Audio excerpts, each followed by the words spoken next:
in today's world, luckily, it's starting to become a possibility to actually get paid not just through AUM.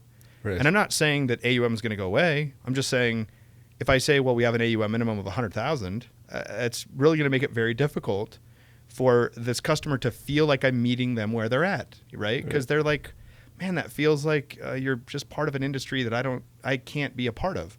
Right. If I say, no, it's a subscription fee, or I'll just charge you for answering this question. If I just address them where they're at by asking them to pay for a reasonable amount of, my time, that's where they're at. That's where that market's at. That's where 75% of the households that we're talking about are at. They don't have the tolerance for a large planning fee. That belongs to the top 1%. And they don't have a tolerance for large AUM minimums.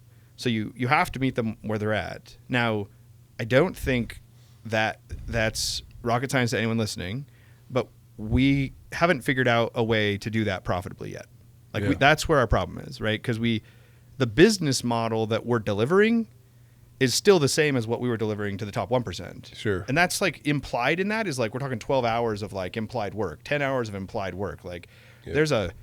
We have built a business model for the top 1% that just doesn't translate down market. Yeah. So you have to fundamentally reimagine how you're going to if someone has $300 or someone has $500, is it really over the course of a year, or they only have $75 for 10 minutes, right? Yeah. I don't know what the price is that your market, your niche in this new world will be able to pay. Yeah. Your question has to be, how can I do that less expensively than they used to do it in this other model? And that's where I want to keep innovating.